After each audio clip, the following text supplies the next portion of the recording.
don't know. This episode's got a good energy so far. We can have just a really long one. Who cares? Everyone's under lockdown anyway. Yeah. I'm so down.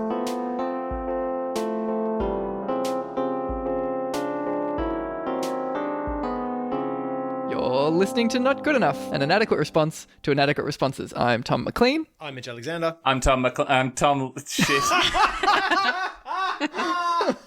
I'm one of the Toms. Can we try that one more time? Okay, I'm Tom McLean. I'm Tom Lang. I'm Evie. And I'm Mitch Alexander. And today on the pod, a whole bunch of cool stuff. I figured I would just drop this on you guys without telling you. We're doing foreshadowing now, so Tom, you're going to have to edit in some cool rock music. Coming up on the pod, Anzac Day, fact or fiction? Climate change, still pretty bad. No. But no, a couple of cool little news items up front, and just some really good, feel-good stuff, because we're a no-doomerism podcast, first and foremost. But the staff at Wired have formed a union. Congrats and solidarity to them. Congrats and solidarity to Wired Solidarity to staff. Wired. Fuck yeah. Always nice to see a union get formed. Mm-hmm. It's beautiful. It's beautiful to see. There's not like a ton of details yet. It's very, very new. So it's basically enough people have got together in the Wired staff and they're like, we want to be a union. And they had a vote on whether to do that and it passed. And so now they've taken it to management to be like, yo, you're dealing with a union now. And it's still up in the air as to whether the management is like, cool, we're dealing with a union, or if they're going to do the thing of like, oh, well, you know, you might think that you're a union, but that's not going to change how we interact with our employees, blah, blah, blah. And then there's got to be a whole bunch of shit. Like with Kickstarter, went through this massive rigmarole a couple months ago, eventually successfully. But yeah, it's still a bit up in the air as to which way it's going to go. So for now, just everybody send your congratulations, solidarity, best wishes, etc. for this joyous occasion. Wired formed a union. It's so encouraging to see these like lower, like the smaller unions forming and then forming alliances with bigger unions in the US, purely because it just feels like this is something that we haven't yet been able to achieve to any great extent here. Like at the moment, like, you know, we always tell listeners of the podcast to say join your union, but we do have unions in place that have been around for quite some time. There isn't as much sort of publicity to unions forming on smaller levels. Like recently in the last couple of years, there's been the unionisation of staff at Penguin and other smaller sort of organisations. But they have to sort of have alliance with other bigger unions in order to get any sort of bargaining power. But hopefully, like, and also we have a lot of unionisation laws that are horrific for Australian workers as well. But, you know, we're getting to the point where there is going to be a reckoning with that as well. Yeah, I think the thing with, like, it's not, certainly not bad that they're forming unions with support from larger unions. Like, that is absolutely the way that things should go. Oh, no, it's great. I think it's an interesting time for unions, actually, because, like, even before this coronavirus thing, we've had the increasing, like, tech and technology, and you've got your Uber contractors and whatnot. Now we've got this period of people very much working from home, which hopefully will in some capacity continue on. I don't want to see people going back to all working in the CBD in offices and stuff.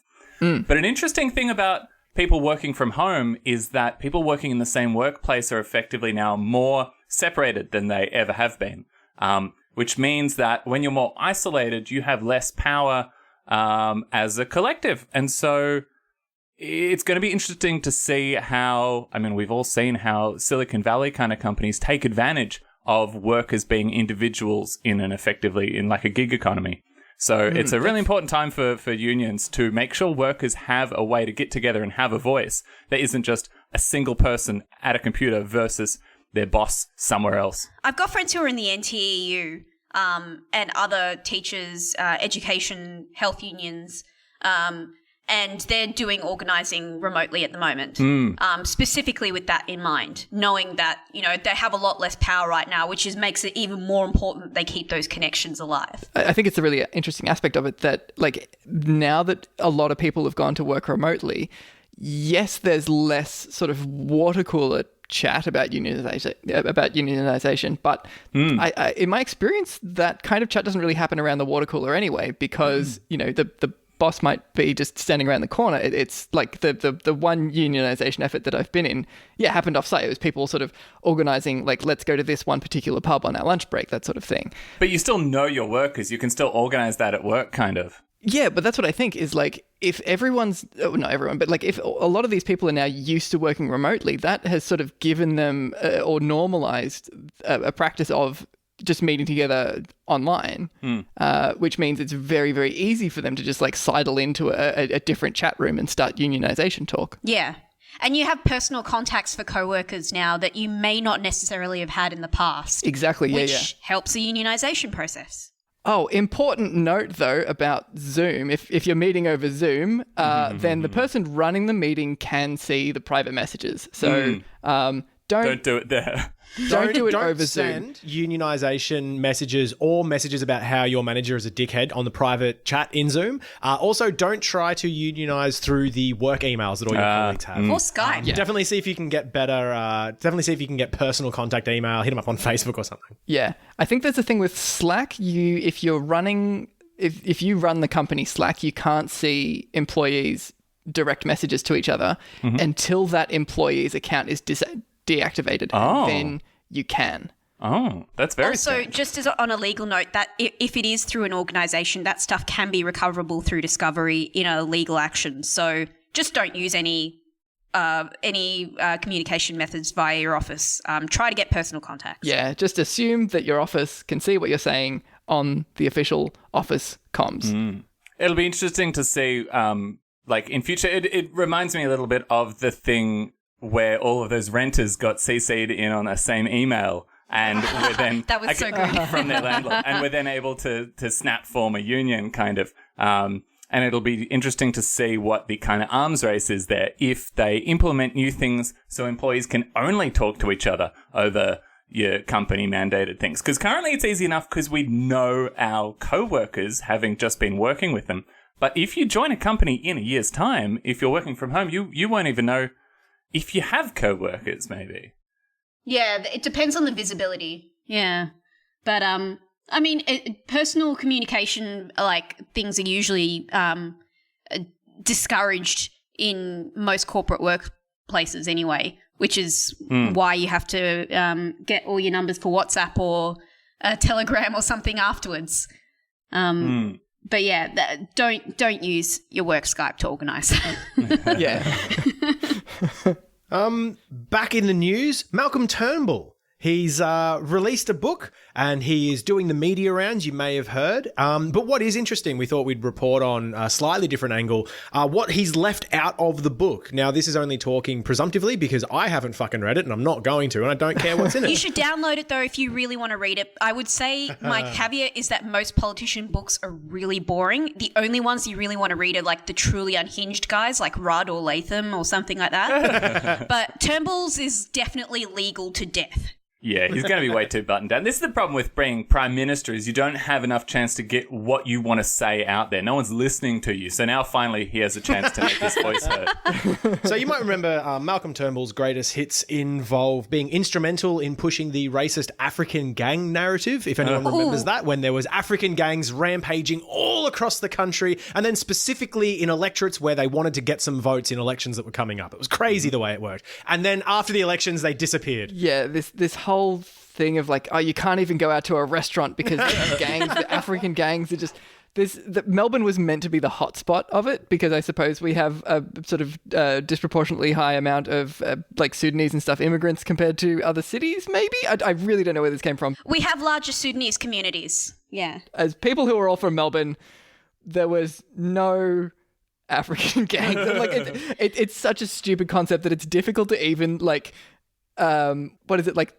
Deny it because you sound stupid. Like he's so Malcolm Turnbull was routinely criticised by the UN for his continued essential torture of asylum seekers. Yep.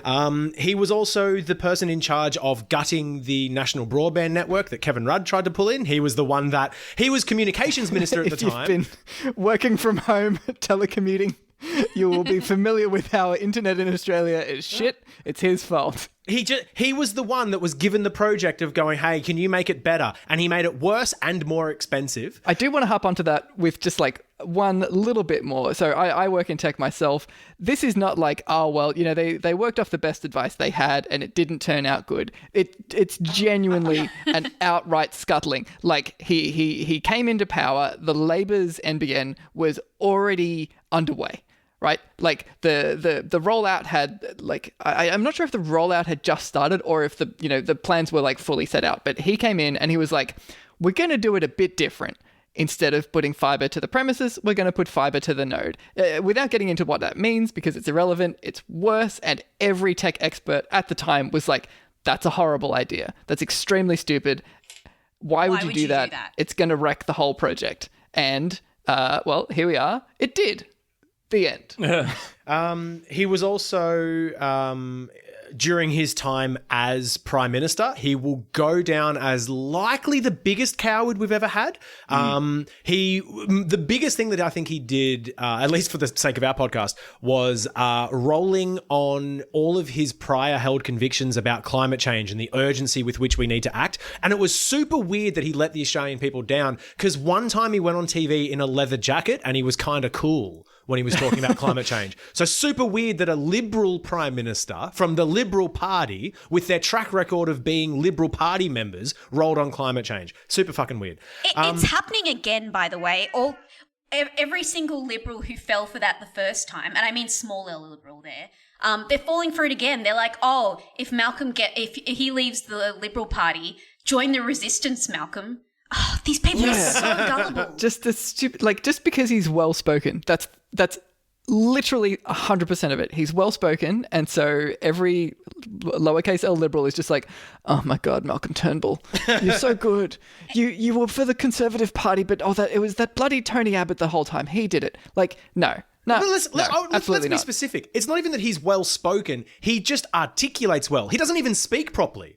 Now, you will remember vis-a-vis the claims made previously to the adjournment to the, like, he just speaks in waffle nothingness. He just pronounces his T's often. It's fucking that's the one. Nothing. But anyway, just because they went to June Daly Watkins, they just really love someone who has manners.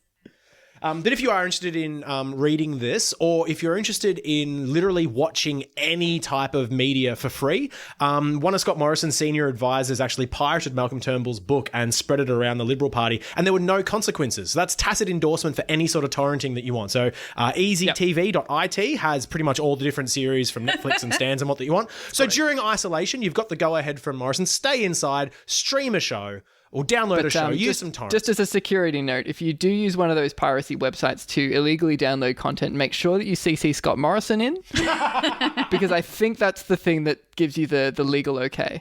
Yeah. I just want to quickly pipe in about the Turnbull climate thing.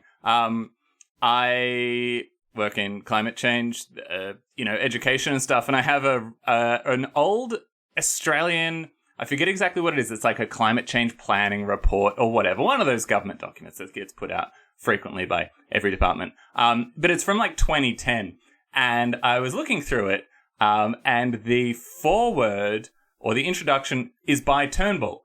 It's around 2010, but it's when he was in whatever position he was then, like environment minister or something in charge of industry or whatever. But it is fully like, climate change is very serious. It's the most important threat we face. We as a human species, it's catastrophic. It's going to affect Australia. We've got to do something about it. We have a responsibility to the world. Anyone who doesn't act on it is a bum. And then, friggin', as soon as he gets into power, as soon as he faces even the slightest little bit of opposition or a little bit of political, rowdiness, he just absolutely backed down and continued the trend of the Liberal Party being worse than doing nothing. When he was in a position... Spineless. When he was in a position that held absolutely no power and no repercussions, he was free to run his mouth off for the sake of essentially politicking, because in a lot of right-wing but rich seats, there is a swing towards recognising climate change as needing action. So he's been free to run his mouth the entire time. Like I said, appear on Q&A in a leather jacket, talk a big game about it, and then as soon as he gets in, all he wants to do is hold his position, and instead of leading the country, stands there and goes, oh, I've got to play these two sides against each other and politics is a hard game. No, it isn't. You're a fucking coward. Piss off. this is every politician as well in the last 15, 20 years in Australia who is then feted by like the small L Liberals as being like some sort of a hero because they said the hard thing well after the fact. It is the most annoying thing about politicians, like after their career has ended. They're saying, "Oh, well, I actually believe this." Yeah, it's your Julia Gillard saying "yay, gay marriage." Well, you had your chance. You didn't do a thing about it. Malcolm Turnbull. Malcolm Turnbull in no way deserves any fucking credit for passing marriage equality. He had to be dragged kicking and fucking screaming to get that through. So anytime he or anyone else waves their fucking cynical rainbow flag talking about how they got it done, spit in their fucking faces, either on Twitter or in person. Yeah, Hitler taking credit for defeating Germany in World War II. Like, yeah, you were in charge when it happened. Doesn't mean... No. Yeah, it's like Scott Morrison will 100% take credit for what we're doing on coronavirus right now, even though he's had to be dragged through it and is bloody just gotten lucky on how well it's turned out despite his own actions. And the thing that pisses me off about a lot of this is that as soon as a politician leaves their position or goes back to being a normal civilian, they expect to kind of be absolved of every decision they've made and wash their hands at the door out. I just had this vision. You know how Scott Morrison made himself a trophy of a boat with the caption, "I stop bees"? The funniest thing in the world. I just had this vision of him making or buying a metal statue of a germ and then putting a caption, "I stop this." Yeah. And then every time somebody's like in his office, he's just like, make sure you don't put those two fucking trophies next to each other, because if the coronavirus is on the boat, that doesn't make me look good. Someone put a little sticker of Ruby Princess on the ship.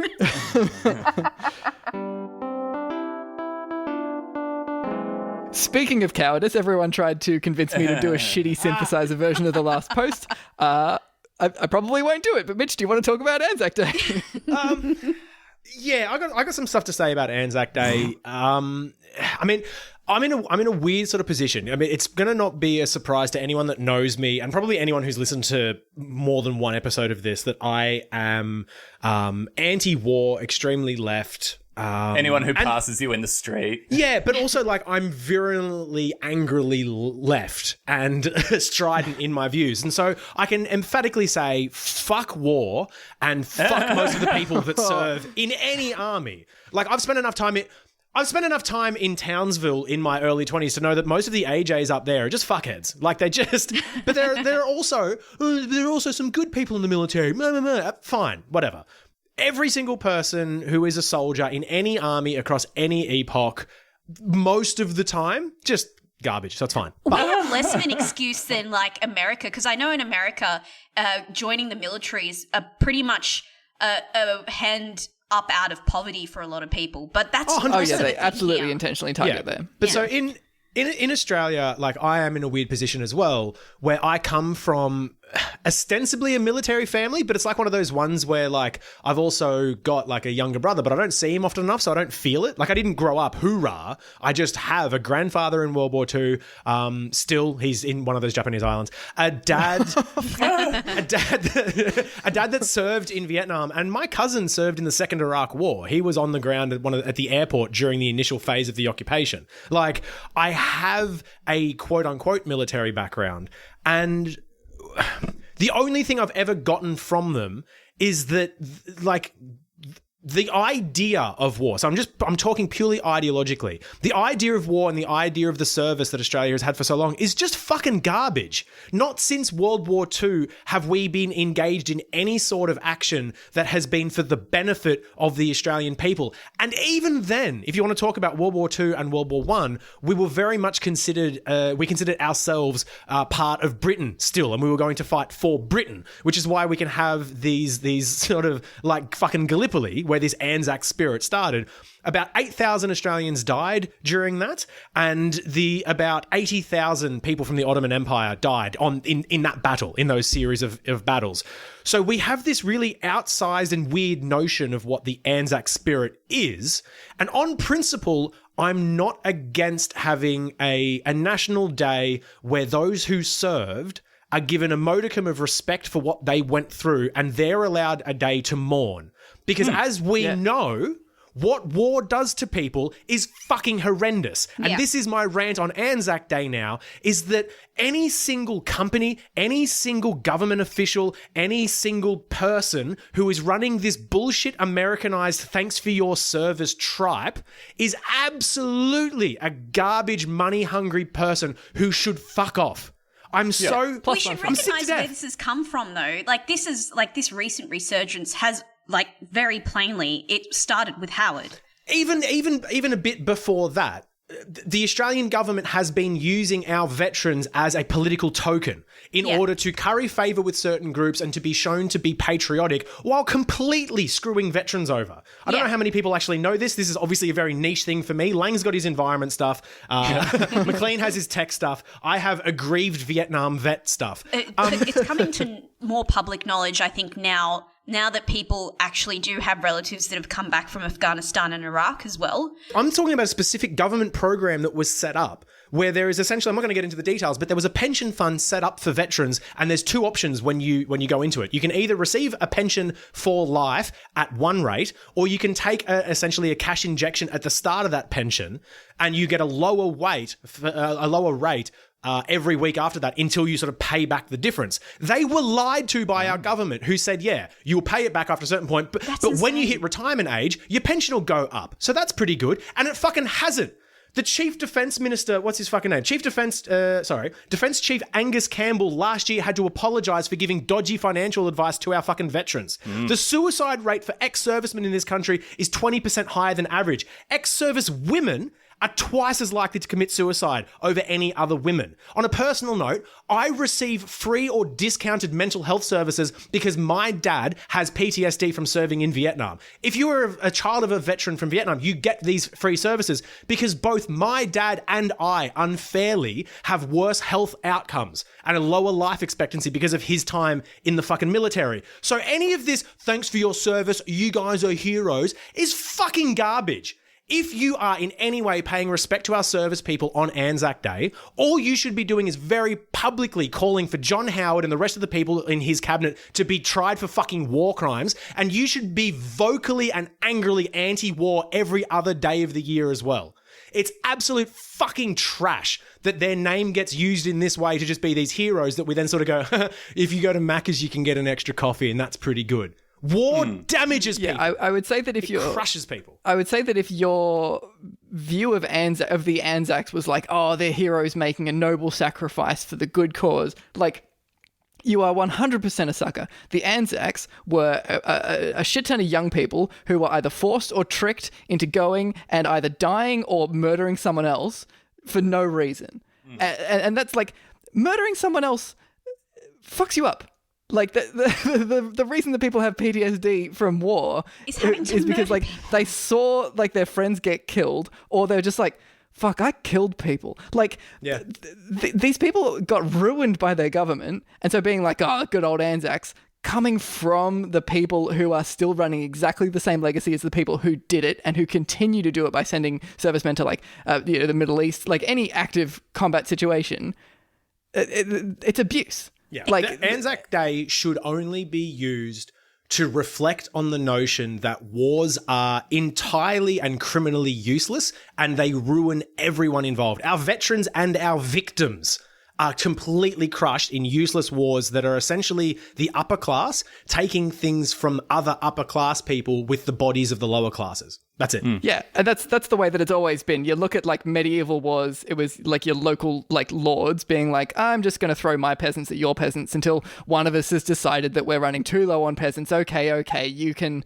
like, annex this small part of my country. It's exactly the same as it is now. It's like, who has more poor people that they can just put into a meat grinder and that person gets the oil. Yeah. However, the context I get really mad about this in is just, it's an extension of this middle class sociopathy because they've never had a real problem or any real hardship. So they can treat it at arm's length. So when they say all these people are making this brace, it's happening now when you talk about frontline workers and people who are going out to having to work now with coronavirus. Yeah. Same thing again. Having to hold it at arm's length. Isn't it great that they're doing this for us? You're just literally what you're okay with is that these people are dying so that you don't have to acknowledge reality. People like Caleb Bond saying these people are heroes and we need them, and I'd do it, but I've got a limp. But these other people here, yeah, it's just gross. But to bring it back around to a no doomerism funny podcast, figured we would talk about some of the fun, dumb ways that corporations have totally bastardized the memory of the Anzacs. Just shit down the throats of our veterans in this country's. The best one, my favourite one, would be the Woolworths ran a campaign called. So good. They ran a campaign called Fresh in Our Memories, where they were taking photos of World War I veterans, and they would put the Woolworths logo and watermark on it with the tagline Fresh in Our Memories. And they were encouraging people to go to the website and upload your own photos of veterans and families and friends in your life. And it would watermark it with Fresh in Our Memories. And almost instantly, there was pictures of like people getting like kissing strippers and like people at Bondi parties and just like Fresh in Our Memories. Like, I very clearly remember a lot of Hitler pictures being uploaded. Oh, 100%. Yeah. It's like, I really want to know, as always, what was the meeting where they approved this? They went, okay, guys, we got to remember the Anzacs. Can we do it with a witty groceries pun of some sort? You know, let us remember. Let us we forget. I really think that it's just coming from a place where I think that nobody really cares about Anzac Day. Yeah. And everyone is pretending to care. And so when someone's like, oh, we got to do something to commemorate Anzac Day, everyone's like, oh, shit, how do I pretend to care about this one? Oh, fresh in our memories. That's a good facsimile of caring. It's marketing sucking the soul out of a whole lot of people and them just going, oh, fuck it. They want something about Anzac Day. Fuck it. Here's a pun. We'll make a website. And then I can go back to doing whatever it is I do when I'm not hating my job. Yeah. One of the best ones was Zoo magazine running an Anzac Day special a couple of years ago, and the front cover was a woman in a bikini holding a poppy seductively. That is the only troop I respect. So this is Gentleman's Magazine, Zoo magazine. It's not a animals magazine. Zoo is very much sexy ladies. This year we had the Marriott Hotel in Surfers Paradise lighting up their vacant rooms with the words "Let us, lest we forget." Just a reminder of how many vacant rooms the Marriott has. You could be imprisoning refugees in those vacant rooms. Come on, Marriott Hotel. Did anyone actually end up going to the end of their driveway to like play the last post? There was a whole campaign with News Limited where they were like, if you've got a saxophone or a clarinet or a recorder, you should play the last post at the end of your driveway. I was reading that whole thing just being like, I have not lived in a place with a driveway in over 10 years. Like, who fucking has a driveway these days? If you don't have a driveway, you're not their key audience, I think.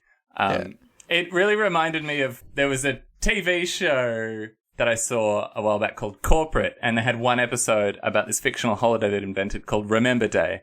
And it turned out it was just a holiday about 9/11, but it was more like Christmas. People gave each other Remember gifts, and they sang the Remember song. And it was very much like this. Anzac Day, for a lot of corporations, just seems like, oh, it's like Christmas. You just put on your Anzac-themed wallpaper, you put your Anzac decorations up, and you try to sell Anzac biscuits. Don't forget our 20% Anzac Day discount.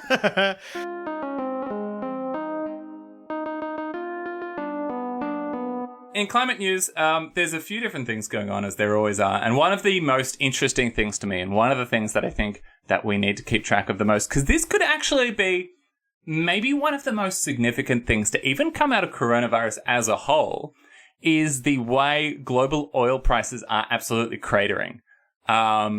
Global oil prices are so bad that oil now... How bad are they? Oh, they're so bad.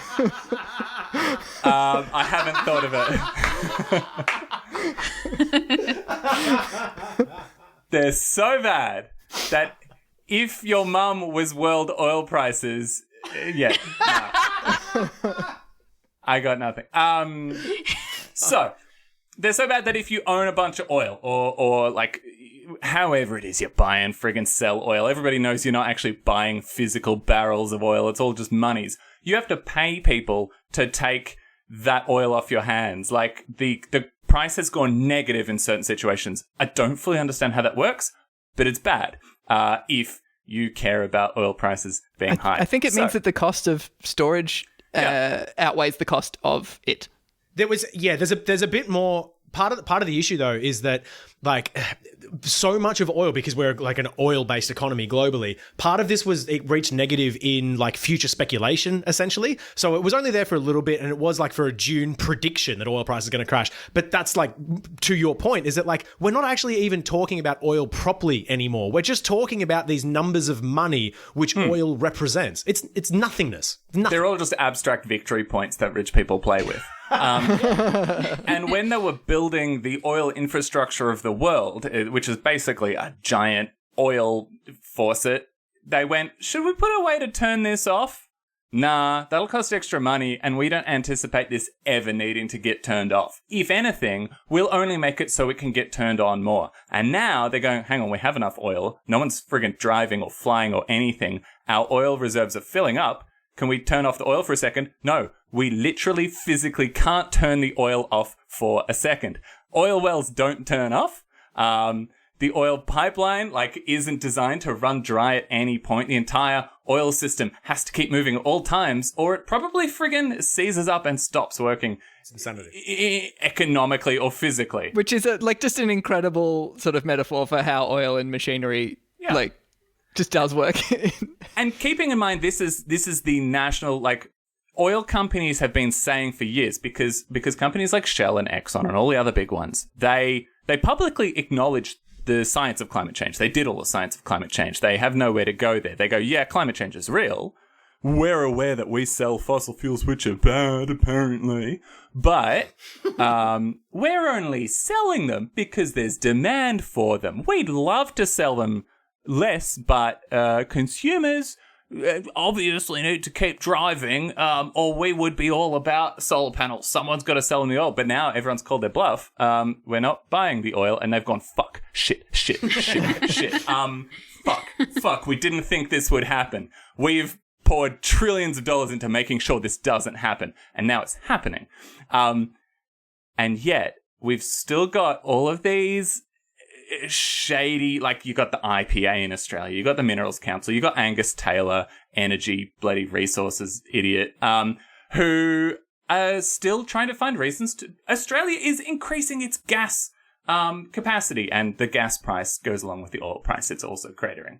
But now investing in future gas production and oil production is basically setting money on fire. But setting money on fire isn't so economically and environmentally devastating. It's also a weird middleman to use because, our money's plastic to begin with. Okay, sure. It's still, you'd be better off setting it on fire than turning it into an oil refinery or a gas pipeline. The Victorian government has recently given the thumbs up for gas drilling onshore. The Australian government in general is saying what we need to do to stimulate the economy is more gas production. The world economy is saying, fuck, we have so much gas and oil that we cannot pay people to take it off our hands. And Australia, and Angus Taylor again, Federal Energy Minister, is saying... Federal Energy Idiot, sorry. Federal Energy Idiot is saying that in response to this, Australia is going to relax our fuel standards. So we can...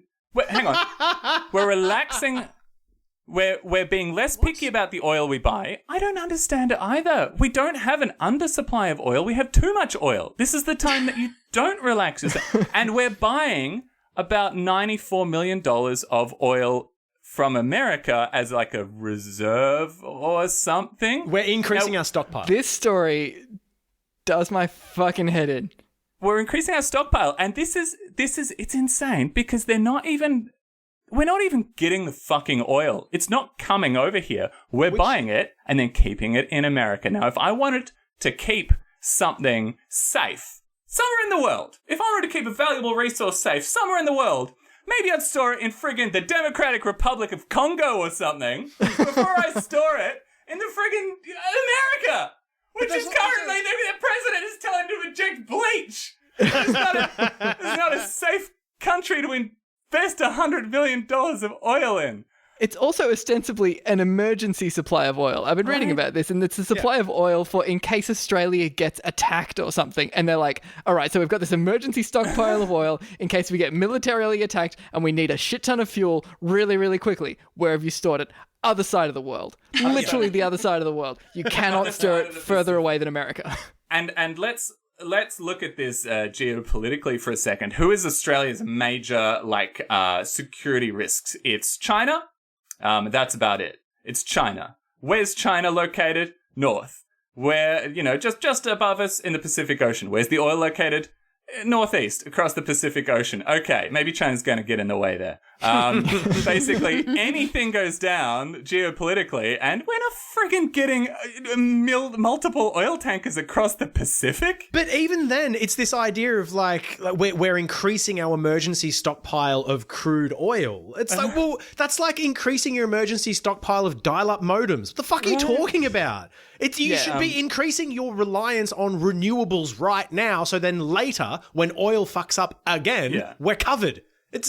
Mitch, that's a stupid idea. We can't store friggin' 1 million warehouses worth of solar panels in the States. That makes even less sense. Yeah, you'd have to lay them outside. That'd be crazy. We are really doing a disservice by even pretending it's an honest argument. None of them give a shit about energy security or future investments. They're just trying to prop up the oil companies because they got some kickbacks. In the news today, federal energy idiot Angus Taylor has made a $94 million donation to the United States. Yeah. Well, the United States, to the United States oil companies, basically. It's the same thing. Great work. Thanks, Angus. In the same bit of news, Australia now has a COVID-19 coordination committee, which is all about getting the economy moving again. It's not about saving your grandma's life. It's about making the stock market work good. And it's headed up by a guy called Neville Power, who I'd never heard of before, but he has a great name, especially because he's the former, deputy head of a gas and oil company. He's a big mining guy. He's chairman of the Perth airport. Do you guys want to guess what his solution to Australia's economic issues might be? Solar panels? Lay it on us. Nah, it's not solar panels. It's gas. It's gas and oil. What? He reckons we should probably get our gas and oil infrastructure happening a bit more, because that will. Wow. And this is the same bullshit argument you keep hearing, because we can decrease our local gas prices if we just mine more gas. And I've said this before, and I will say it again. We covered this so long ago on the podcast. Keep saying it. I'll keep saying it. Australia exports about 2/3 of our local gas supplies. All of our fossil fuels we dig up, any increasing fossil fuel capacity is for export. We make many, many, many times more fossil fuels than we will ever need. So they're all just lining their pockets. Yet again, you need to bear in mind, every single time you read an opinion piece, they've got a talking head on some sort of news show, whatever. 9 times out of 10, it would be the equivalent of one of us going onto those shows and being like, the way out of our economic downturn is more podcasts. It is. You have to remember that. It is. You have to remember that. We're just coincidentally right this time, but for the most part. You can pretty much assume that any non-elected position of power in Australia is instantly staffed with ex-members of oil and gas companies. You don't even need to check, but you should check because it's fucking stupid. And every time you check it, it's like, oh, what? You're ex-member of the resource board. Oh, you're ex-friggin' BHP Bilton person. It's just criminal. This is something, really makes me angry. Actually, it's good that you mentioned that, because it's something I wanted to mention earlier in the context of Turnbull. But we've mentioned it before, things about minor characters in Australian politics. But something I would really encourage listeners to do, it actually really helps your understanding of how Australian politics is structured in the background, is always look up the resumes of people who are doing things like this. They're usually freely available. These people love to itemize their stuff on LinkedIn. And they're all on LinkedIn. But it's always great to see where staffers, minor ministers, and all these people go, not even within their current careers, but also after politics. Oh, yeah, for sure. Because then you can see where all the influences line up. This has been one of my main things that I've got out of this podcast, and I've actually got a couple of bits of feedback from listeners, thank you so much for getting in touch, saying that the fact of like minor characters like continually popping up and doing like dumb shit or like corrupt shit or like whatever across so many different areas, like these minor characters are always recurring, and not even as like a, keep informed as a social responsibility sort of thing, but like this is a fun sport. When you see somebody in a headline who seems like a fucking idiot, give them a Google, look them up on Wikipedia, because they have always got careers in being fucking idiots. It's not ever just one thing. So every now and then, in among all the environmental climate doom and gloom, you hear what is commonly kind of put out there as like little good news stories. Some scientists have worked out a way to do things. I'm so jaded at this point that I always see the bad side of those silver linings. But it's interesting because there's so many people out there who are trying to work really, really hard to make the world a better place, to protect the environment. But they're always opposing these just massive forces, like obviously the fossil fuel industry. So the one you might have heard about recently is the Queensland government and sort of scientific research areas around that place trying to save the Barrier Reef, which is so important. It's absolute. I can't even begin to explain how vital that bit of habitat is to like the world ocean. The Barrier Reef, in case you haven't heard about it, is having a bad time with climate change. Coral's very, very vulnerable. The whole reef is bleaching really, really badly, really, really quickly. We've got a matter of years or decades left before the whole thing is effectively pretty stuffed. And one of the things they're proposing is sort of artificially cooling or protecting it with a variety of techniques. One of them includes creating like a fine mist of water and salt particles to like brighten the clouds above it and reflect more sunshine, it's pretty cool, and I hope it works. Now, this is an interesting thing, though, because this is a very small-scale example of what you might hear about. This is geoengineering. Now, sometimes you hear about geoengineering as being this big, scary thing, and often it can seem pretty big and scary, but what it effectively means is you're adjusting the way the natural environment works to... In this case, protect something a bit more from climate change. And the reason that geoengineering is often put out there as a solution is because if we fuck up the natural environment so badly that it's dying, it doesn't get better by itself. We fucked it up. And if we refuse to keep putting out carbon emissions into the atmosphere, it's not going to magically survive. It can't get better. It can't survive that. But if we don't want to stop putting those carbon emissions out, if you're an oil or gas company or a country that is just trying to sell off its fossil fuels as fast as possible, but you also want to protect the environment, you're in a bit of a pickle, because you can't say we want to protect the environment, but we also want to dig out more oil and gas and coal.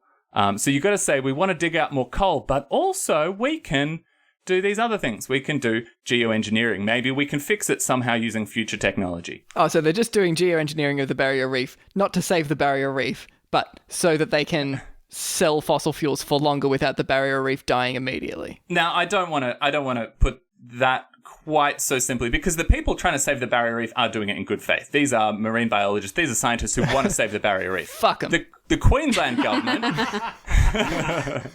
Stop capitalising on the Barrier Reef's destruction. You're ruining the memory of the Great Barrier Reef. No solidarity with marine biologists.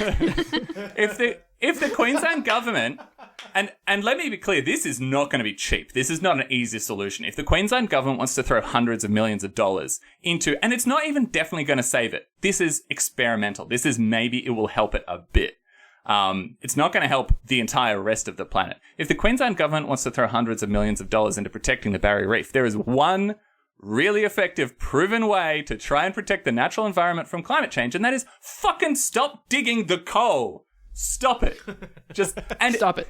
And even if this Barrier Reef experimental cloud thing does work really well, it's not going to work if we keep digging the coal, because at some point, the fuck up we do to the natural environment will be so bad, it will overcome even the most geoengineering. We have to keep cranking up that geoengineering more and more and more to make up for the extra damage we're doing. So be very, very careful whenever you hear about people saying there's these things that we can do to artificially cool things, to artificially change the climate so it's cooler, that aren't following the proviso, after we get rid of fossil fuels if that doesn't do enough. Because if you're doing any of these things at the same time as fossil fuels, it's like friggin', what's an analogy? Trying to eat a wedding cake while you're plugged into a dialysis machine. You're wasting everyone's time and money, and you're probably going to die anyway.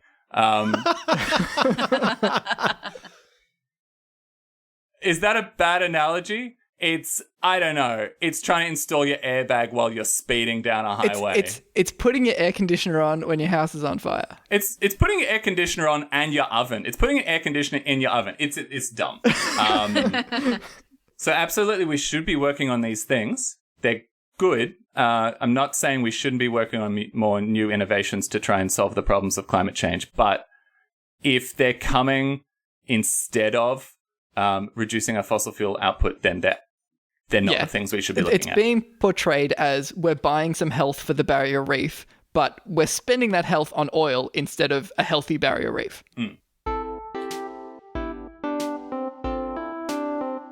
Now that we're well into people receiving the JobKeeper payments, they've started rolling this out to people who have applied in the last month or so.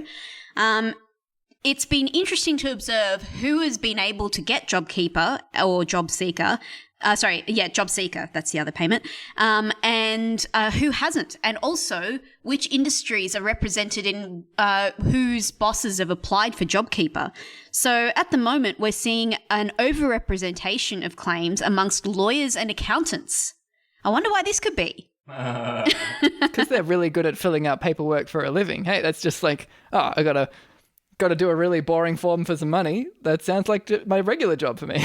Next thing you'll be telling me that accountants are really good at claiming stuff back on tax. I think one thing to keep in mind too is that the industries that are hardest hit by the coronavirus shutdown are also the ones that can't stay open to try and claim JobKeeper. They don't have the capital. They don't have the ability to keep paying people even a minimal amount. They have no way of getting like revenue through. Whereas white collar jobs are ostensibly all taking place now. Like they're all working from home. They've all got large cash pools. Hopefully they've got investments and things. So they're more able to apply for the JobKeeper thing. If you're a restaurant, that's not as I don't know. When am I going to be open again? How am I going to pay these staff? What do I do for them in the meantime? I might not be able to stay open anyway. Whereas a whole bunch of white collar law firms and stuff are like, we'll probably be around in a little bit. We'll just weather it and we'll write it off on tax later. This is just a big loss.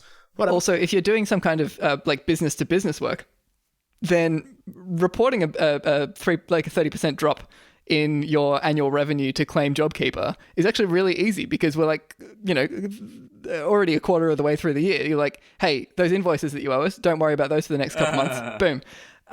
It's also the fact that a lot of the places that, like your restaurants and stuff, have a lot of staff that aren't even they don't even qualify for JobKeeper in the first place because they haven't been working in that casual role for over 12 months. That's the nature of casual work. Also worth noting as a funny little bit, it does look like the Victorian Liberal Party is going to be applying for the JobKeeper payments, and it looks like federal ALP, the Labor Party, and Liberal Party are going to be applying for JobKeeper. But it is worth noting. It was funny for me that the Victorian spokesperson for the Victorian Liberal Party, and there were some leaks about their memorandums as well, saying that the heads of the party are very worried about how it might look, but at the same time, they definitely want to keep as many people employed as possible. Which, even if you're evil like that, I get it. You still want to pay, the mortgages on your 14 investment properties, you scum. But hang on a sec. The funny thing for me was that they were saying they wanted to apply for JobKeeper because their donations have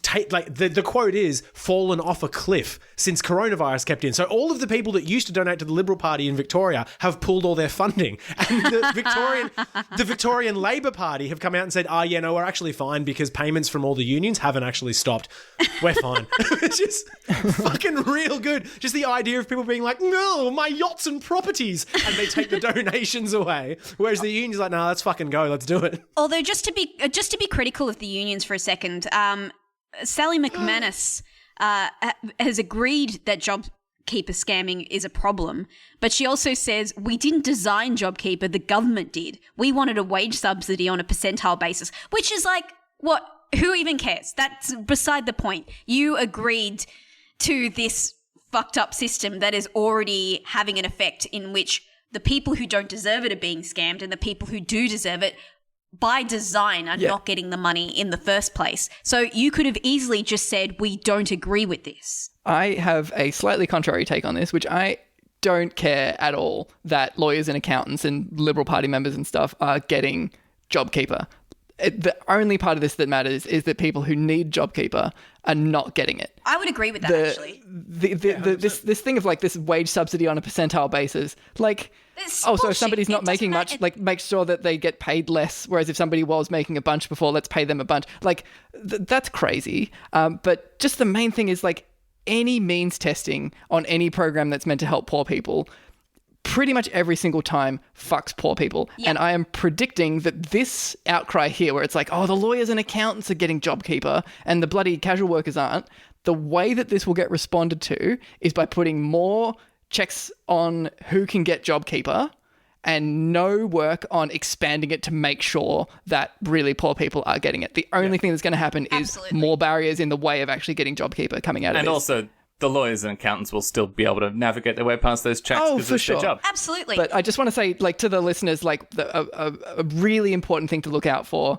is just anytime there's a thing like this that's like, oh, these people are getting it that shouldn't be getting it. Yeah. Fuck that. That's using it as an excuse to just stop people getting it who need it. And also, means testing is just awful. Like, we've talked about it before on the podcast. Like, every time that means testing is used as a means, as a checks and balance, as you said, McLean, like, it's just something that's used to fuck poor people all the time. So why even have it in the first place? The base level of a union statement should be no means testing. Yeah. And means testing is also shit because you're paying the people who are doing the means testing. Every single time you've got to design somebody to design the forms to make sure that you're reporting your income correctly. You've got to have somebody reviewing those forms. You've got to have an IT system that's, supporting all that form reviewing. You've got to have like an office and an air conditioner and blah, blah, blah. Well, maybe not an office these days, but like all of that infrastructure needs to exist for a means tested program to exist. And that infrastructure is not free. So imagine how much cheaper Centrelink would be to run if you could just get some money out of it instead of having to do like your job. How much are we giving to job seeker services these days, like the government? And employment like, it is services. Like we talk billions about that of all the dollars. time. This is the thing. This is why that like your argument, McLean, is what is used. Like it's spot on every single time welfare comes up. We're always talking about all these like the dole bludgers and the cheats on the system, blah blah blah. And it doesn't matter that they make up such a small percentile of the actual claimants. What's more important is that people get welfare when they need it. Like part of the argument that Gillard had when she was moving single mothers from like one payment to a lower payment was because it's going to help people get into jobs better and it's going to make sure there's less rorting of the system taking place. And it's like, I don't care about a small percent of people rorting a system. That's just going to happen. What I care about is making sure that the people who need it get it.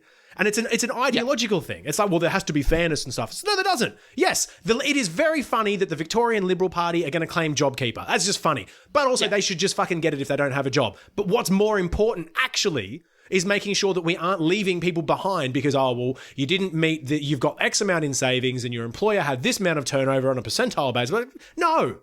Welfare is to help people. Your partner earned too much last year, so you can't get New Start this year. Like, all of those things exist. None of them are good. Can I ask a question that maybe is now about 10 minutes late? Go. I don't understand how the Liberal Party gets their funding or how that works as a business anyway. I don't get that. What is their income and expenses, and how does a political party, like, I don't understand. So their that income is structure. Donations, basically, and But I membership mean, what fees. is when you say the Liberal Party? What do you mean? Because you're not meaning the sitting government party. No, they're a political party like the Greens, like socialists. There's tons of political parties. They have revenue and staff, and they exist as a legal entity. Like, they're not a business, but like a charitable organization is not a business. It's a political organization. It's just a different kind of business that you can be. And they're not government funded. No, they're not. Well, they get partial government funding. So when you preference a party first in an election, that allocates a certain amount of electoral funding to that party. There's some government funding available to political parties. There's membership revenue. There's donations, and they can see a drop in that revenue, and a drop in the revenue is what qualifies you to get JobKeeper. Right. And so when they say we're no longer getting as much revenue as we used to, they're saying we should now be subsidized by the welfare scheme in order to keep pushing the agenda of the Liberal Party? Yes, correct. Seems a bit odd. What we should do is nationalise the Victorian Liberal Party. That is quite a take.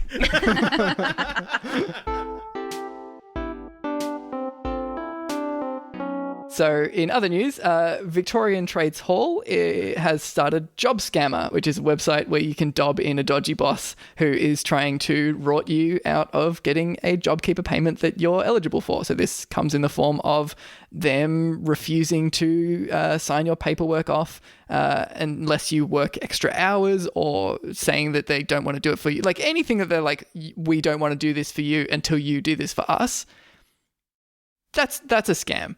If you're eligible for JobKeeper, you're eligible for JobKeeper. You've met that criteria. You don't need to do more work or more hours or anything. And so there's been a bunch of reports of this coming in. And Trades Hall has started Job Scammer to, if anyone remembers Rate My Boss from a little while ago, it was just like a website to dob in a shitty boss. It's basically the same thing. It's saying, like, if you're listening to this and you've been asked to fulfill some extra criteria beyond just being baseline qualified to get the JobKeeper payment, then you are the victim of a scam and you should dob them in.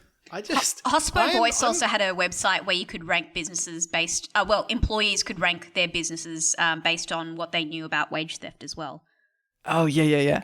I don't know what I would feel better about, like constantly being vindicated or things going well for workers.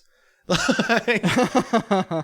said I'd like to not be vindicated. so long ago. Yeah, I would like to be wrong about climate change. I'd like to be wrong about JobKeeper being rorted. Like we said this pretty much every week since it was announced. Like, it's going to be a welfare transfer and it's going to fuck workers. Why don't we just give the money directly to workers? Bosses have proven themselves untrustworthy the entire time. And every time this comes out, we're like, fuck, again. Also, called it, but. Oh yeah. I don't like being right, but also I get the satisfaction of knowing that I'm right without and also feeling terrible about it. It's a burden, I tell you. And also in what is, I think, genuinely the most troubling news out of this, and Not Good Enough has actually a pretty good track record of calling things well ahead of time. Apparently we were talking about Corona back in December and we were like, party's going to fuck it up. Scott Morrison's going to ruin it. So because I'm a hypochondriac, but yeah. I'm going to put this in I'm going to plant a flag here and say this could potentially be super worrying, because we're also seeing it internationally as well. But there has been a Keep the Rate campaign started, which is essentially wanting to say that because JobSeeker and all these Corona welfare programs are paying much more than what the regular JobSeeker payment was, we are giving our unemployed people now much more money than we did only a couple of months ago. Which I should clarify is good. This is a good thing, 100%. It's very good, and we should keep the rate. Exactly. People have been trying to get New Start raised for decades because it has been too low for decades. We need to sing. Is this now another that the rate has been raised? We should keep it high. Absolutely. Keep the rate, for sure. Is this another shout out to the Australian Unemployed Workers Union, who have been championing that cause for fucking years, like you said? Permanently shouting out to them, yes. But see, this is what I think is worrying, though, is that people like former Prime Minister Tony Abbott has said that should be something that we do. Nationals MP Pat Conahan has also said that, yes, we should raise the rate and we should keep the rate where it is. We should keep it higher, which is troubling for me because internationally as well, we're seeing ostensibly conservative politicians who are horrible, grubby, alt-right flirting reactionaries and extremists suddenly going very, very far left on economic issues, because it turns out that's a really good vote getter. Because no matter how conservative you are, if you're super poor all of a sudden, if you don't have healthcare, You want those things, and it doesn't matter what your political ideology is. And so for these guys to latch onto that and to push it really hard, I'm worried that we will see the limp centrist left in our country, like the Labour Party and maybe even the Greens, drag their heels on this a bit too much, while people like Tony Abbott, who have less to lose politically, just go championing forward with it. Fuck yeah, let's raise the minimum income. Let's do a UBI. I have seen some support for keep the rate from the Greens. The Greens have been very good. I'm normally very critical of the federal Greens, but they've actually been pretty good on this front. I was quite hesitant to support Adam Bandt's leadership bid, but he's actually been on the forefront of this quite strongly. Yeah. So, but this thing of the Conservatives sort of picking up these economically left policies is a concern. I want to say that it's not a concern because it's like, they're not on our team and they're doing the good ideas. Like, if they adopt all left policies, that's great. Vote them into power. They're left wing now. But if they get the sort of like, let's keep the rate high. If they adopt all left wing policies, then they become a left wing person. And I want to see them in power. But the thing is, if they use these economically left policies, like let's use like this higher New Start rate, and then they get in and they're like, okay, cool, we're enshrining the higher New Start rate into law. Also, African gangs are terrorizing Melbourne. Like, let's absolutely continue to pour fossil fuels into the ocean, blah, blah, blah. Like, these are terrible outcomes. Yeah. You need the whole suite. It's not just tribalism is my point. But the conservative governments and the people that have done this, like, even just in the last 10 years in other sort of countries, this shit comes at the expense of a certain class of people. So white working class people and white unemployed middle class and lower class people will be fine. But it will come at the expense of our immigrants. It will come at the expense of women and single mothers and abused people. That is the thing, is that they will get there by saying, we should have this really good policy, but they will fund it by gutting services to people that need it and literally demonizing people in the press and in Parliament. That's if they even do it. You get somebody like your right-wing hacks saying, yeah, we'll have welfare, and then they get the votes, and then they get in, and then they don't friggin' institute the welfare. Or they go, oh, yeah, but it's just welfare for people who don't get abortions. Or they just make We've up commissioned an inquiry into whether we should do the blah, blah, blah. They'll say anything they want to get in. And it's the right-wing... When you have those extremely far-right conservative, you're rusted on Trump voters kind of thing, they're not looking at the facts, and they're not researching what he's saying, and they're not looking at his history. They're going along with stuff. The problem, and then the left wing, you've got all these supporters that kind of, okay, I'm probably getting into speculative territory, but they're doing a little bit more research, and they're kind of caring about what people are saying instead of they're just saying whatever. So the right wing can just throw out some crazy shit, get supporters, and then switch to the other side and throw out some other crazy shit. And if the left wing is just trying to play catch up and please the middle and argue these insane discussions, they've and that's done this thing where they've been drawn into the centre right, and now they're going to get flanked on the left. This is another thing that we've seen out of Australian Labor that is just absolutely shit. So Australian Labor have been pressured by the Raise the Rate campaign in the past to raise the rate of New Start, and they have just consistently been so like ineffectual and weak on this, where they're just like, yeah, we agree that the rate's too low. And then the Raise the Rate campaign's like, so say that you'll raise it. And they're like, well, it is too low. And they're like, so what are you going to do about it? Well, it's too low. And these comments around the Keep the Rate campaign now, this is Anthony Albanese, hasn't come out in support of keeping the rate. He said that the old rate is too low. Social service spokesperson Linda Burney says it's unrealistic to think income support can go back to $40. But none of them have said we should keep the rate high. They've said, yeah, it sounds too low. If we go back... It's the least conceivable commitment to the idea, and they're doing it again, and they're going to get rolled on this again. And getting outflanked by Tony Abbott, my God. Like, just that you should feel shame in that specifically. The guy that knighted Prince Philip has outflanked you politically. Have a long, hard look at yourself. Incompetence rots from the head, and this fish can't even swim. I tell you what. But yeah, Labour is still so traumatised from just being aggressively bullied by the Liberal Party for so long that now they're leaving the good things like increasing the rate, where they could say, oh, let's increase the rate. They're worried they get bullied by the Liberal parties. So they leave it, another Liberal Party bloody can pick it up. And Labor's just left going, well, we thought you wouldn't like that. Oh, dang it. I guess we just can't do it. They're still acting like, okay, you're in opposition now. This is the point where you're supposed to go as the attack dog. And even though, things like the entire world has changed now where you can just say shit and get away with it, they haven't taken advantage of that. They're still going, oh, but what if they call us communists again? Murdoch is angry. Yeah. Yeah, the Australian Labor Party is just the perfect embodiment of the spirit of cowardice, and just no respect for them. Malcolm Turnbull joined the Labor Party. Shut up. He's truly the left wing Liberal leader. Anyway. There's one more thing about this Keep the Rate campaign that I want to point out, and this goes to the mainstream Australian unions, movement like Sally McManus and that sort of thing, as well as the entire Labor Party, consistently have this massive blind spot when it comes to taking care of unemployed people, just totally failing to recognise that welfare for the unemployed is workers' rights. Like, the whole threat that a boss has over you with like underpaying you or cheating you, like anything that like a boss can take advantage of an employee for, everything that's backing up that threat is like, well, you don't want to be unemployed, do you? It is horrible to be unemployed. The less horrible it is to be unemployed, the less weight that threat has. If you've got a really, really good social support network where, if you're unemployed, you're not going homeless or hungry or without medical care, then losing your job isn't as much of a threat, and you can bargain for better workplace conditions. Like, having a good unemployed safety net benefits every worker, not just unemployed workers. And this is a consistent blind spot from the Labor Party. It's a consistent blind spot for the union movement, except for the Australian Unemployed Workers Union. But yeah, it drives me mad.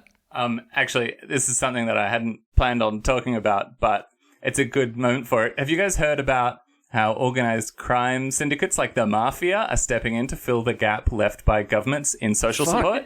Talk about that. It's really interesting because, and on one level, you're like, oh, that's kind of nice. The mafia is looking out for people. They're delivering food packages. They're delivering medical supplies. They like loaning money to businesses at rates better than the banks and stuff. Yay, good on them. Although, you just know that once times are good again, the mafia is well known for coming along and being like, hey, remember that time we did you a favor? Yeah, it's payback time. What you don't want to do if you want to run a civil society is leave a vacuum where people need organized crime. Okay, but unfortunately, that's what a lot of governments around the world are doing. Is they're not effectively supporting their people because they got too caught up in trying to support big businesses. They've left their huge numbers of population now in a situation where they're desperate enough to need help from organized crime gangs, even though they might know that this is going to come back to bite them. And what I'm saying is the Liberal Party is an organized crime gang. I was going to say, what you're saying is we might actually see a rise in African gangs throughout Melbourne providing essential services to people. Now, quite honestly, and I'm not going to use the term gangs, there are community groups in every sector of Australian society right now who are having to pick up the slack of government welfare, and I'm sure some of those community groups are African. Okay, I would call them groups because a lot of them are very nice, I'm sure. Well, but legit, there are community groups, community gangs, whatever else. Where it's like, if we just change the legislation on what marijuana is, whether it's legal or not, they would go from gangs to outreach centres. I think the important difference here is intent. I don't think the mafia is necessarily going, it's time to help people out and pay our bit back to society. I don't know, man. They might... Well, maybe there are nice mafiosos out there. You would be surprised about how high honour ranks amongst organised crime. Look, true. I've had some time in the Northern Rivers. I'm not a fucking criminal mastermind, but I have had some time back in my past in the teenage years. And the thing that always got me was like how overly nice and overly gentle these guys were, like, with my mum. Like, just the nicest, most polite housemates that we ever had renting with us for the longest time. We're also violent criminals. We had one guy who was living with us who was, like, out on day release. Like, he got released early and was on probation. The nicest guy. I'm pretty sure he's killed a man. So don't underestimate just how much, like, organized crime anywhere genuinely values that sort of stuff. But also, I like the system that we have where when you're in debt, you don't literally get your kneecaps broken. Like, I don't want to have to be relying on the Hells Angels to deliver me hand sanitizer. I'm sure they're lovely to their nans, but there's a level of desperation that I'm not ready to accept in my society. Just to close out our bit on social welfare and stuff, I don't really have much to sort of speak to about this, but just want to do a big shout out to The Guardian, who have published a story of mini pieces by poor and unemployed and disabled people who have been hit hard by the knock-on effects of the COVID crisis. This is it's really good to see. We usually only hear from the media class and, business interests and that sort of thing. And it's just always good to see a mainstream publication just putting vulnerable voices directly into print. Love it. So good job, Guardian. Nice. I want to do a shout out to the Mafia. I want to do a shout out to the Mafia. Don't kill me. I'll pay you back. I promise. I'm sorry for all those things I said. It's a comedy podcast. We're gonna go to the nationalise it zone. So, Virgin Airlines has gone into voluntary administration. They couldn't pay the bills, couldn't keep the lights on, and they turns out that they're in a lot of debt. And over in Perth, the Perth Airport, they owe them $16 million in unpaid debt. And so at the moment, Perth Airport, which is its own entity, is like in talks with Virgin Airlines, trying to figure out the best way of making sure that all the debts can get paid. And in the meantime, just to even the playing field and get some bit of leverage, Perth Airport has driven and parked bulldozers and other heavy machinery in front of some of Virgin's planes just so they can't get rid of them and take them off. They've occupied the planes that Virgin used to own. Just to give them a bit of leverage in negotiations. Virgin is being very pissy about it, which is great to see. Good. They're like, look, I know there are rules, guys. We didn't think it would apply to us. Can I just quickly point out a really weird little callback? You know who the chairman of Perth Airport is? He's the guy on the commission. It's Neville Power, head of the COVID-19 Coordination Committee. Fuck? Yep. Who's all about investing in gas. Always Google the minor character. So I'm in a weird position of wanting to stan him for standing up to Virgin and also wanting to redacted him for all his work promoting gas and coal mining. But it is fun, like you said, Lang. Virgin has come out and said, well, this just won't do. This will ruin things. Qantas have also come out squealing about how this is super bad practice for Perth Airport to hold on to the planes during negotiation, which is just fucking garbage. Yeah. If at any point Virgin and Qantas were were negotiating with airports and with workers and with whatever else, every other time since they've existed, they've been in positions of power. And all of a sudden, it looks like they're going to be flighty. They're not going to pay their debts, and nothing's going to get done. And they've gone, you can't make sure that things work for yourself. You're not allowed. Mark my words, Qantas is definitely watching this. Everything that is going down now with Virgin going into administration and going, okay, we have to see what's happening with them now and prepare accordingly because they're almost certainly on the brink as well. Yeah. They're just going to start outfitting their planes with big bulldozer pushing sort of fronts. Yeah. A bulldozer? Where were they when my luggage was 2 kilos over the limit, So I have no sympathy. It is it's worth noting that Virgin going into voluntary administration very likely means that Virgin's just going to collapse after this. Most companies don't come back from administration like that. It's essentially when you can't pay your bills, outsider people come through and they can do what the CEOs and what the boards do, plus extra stuff. They can actually nullify contracts that they might have.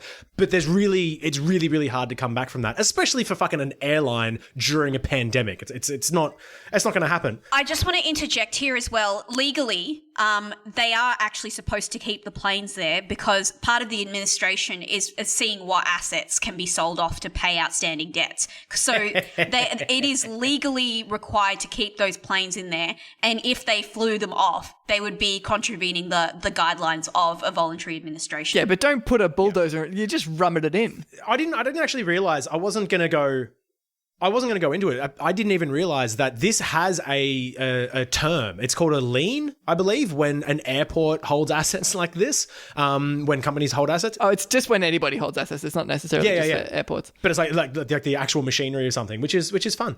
Yeah. But the reason why I sort of wanted to bring it up is because we have had a period of time not that long ago when Qantas was the only real airline in the country. It was when Ansett collapsed decades ago. Yeah. And Qantas almost instantly put their prices up way too high. They had no market competition to drive down the prices. And so obviously the only thing we should do here is nationalise them both. Fuck the free market. Fuck that type of intervention. Just nationalise them both.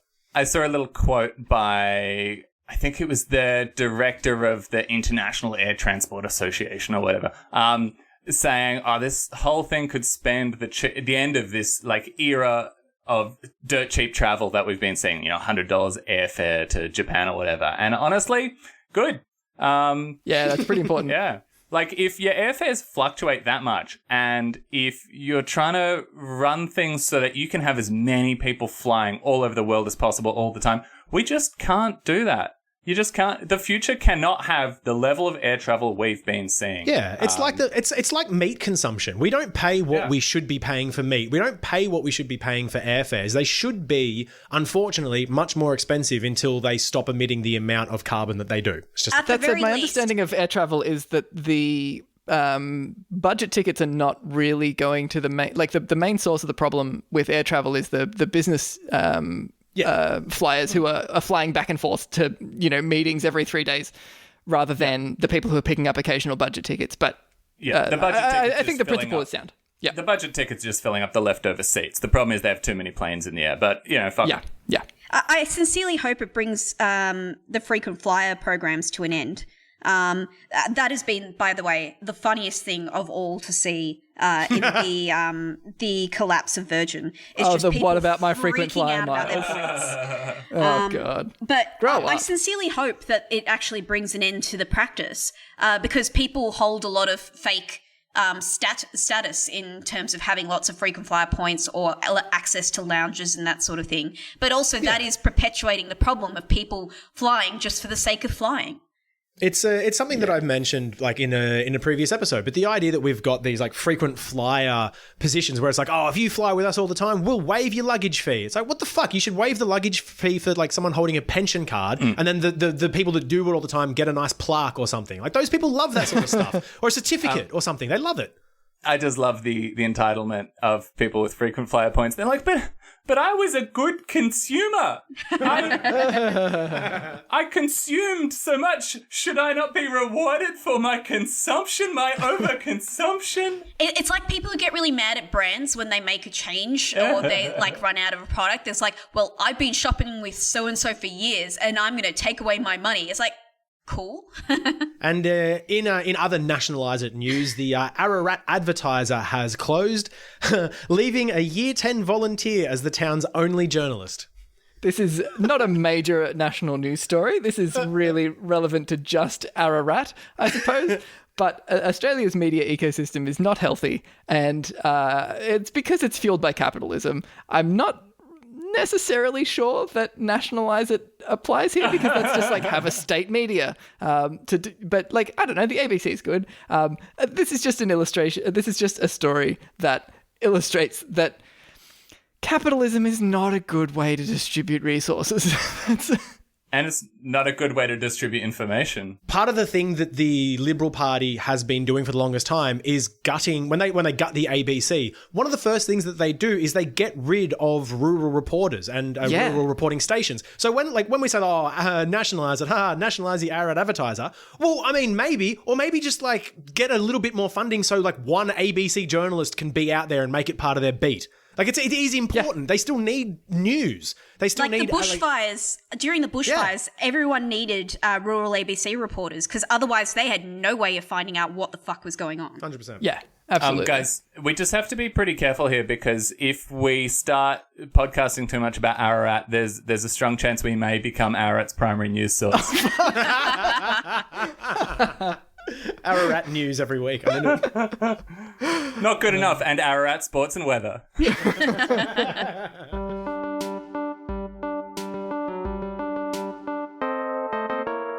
In coronavirus news, don't install the app. There's nobody behind it who's trustworthy. There's nobody behind it who knows what they're doing. Every expert who's looked at it has said, this looks shit. The end. Shout-outs for this week. Go and check out Ararat's Latest. It's a podcast from youth journalist Jack Ward, who brings you the latest in Ararat news every Monday at 5 p.m. He live streams on Facebook, and we've never watched it, so we don't know if he's terrible or it's terrible, but just concept-ually, we haven't I like vetted the this idea child. of it. No. He might be Yeah, great. no, it's really rad. This actually is not really an action, but whenever there's like an election on and there's like all the different election coverages and that sort of thing, there's always student journos doing like live election coverage on Channel 31. It's the best. I always love watching that over, like, who cares what the sort of well-paid talking heads have to say? I want to know what students have to say. They do such a good job. Student journalism rules. Mm-hmm. Absolutely. Yeah. Australia's media ecosystem is very unhealthy, but all the students doing it have not been jaded yet. They don't have any political connections that they're trying to preserve. They're just trying to It's a better do it. scene. Yep. Other actions this week, be sure to review us and give us a rating on whatever podcast app you are. It really helps us game the algorithm out, and we might just get the attention of some conservatives who won't like us at all. And so we're really hoping to try to get cancelled by the Murdoch press. I think they're trying to be serious political commentators, but they're swearing an awful lot. I don't think that's... We haven't got no tussle with anyone's son yet. Thanks again for listening to Not Good Enough. You can email us at notgoodpod@protonmail.com and all the socials at notgoodpod. Not Good Enough was recorded on the lands of the Kulin Nation. We pay our respects to elders past, present, and emerging, and acknowledge that sovereignty was never ceded.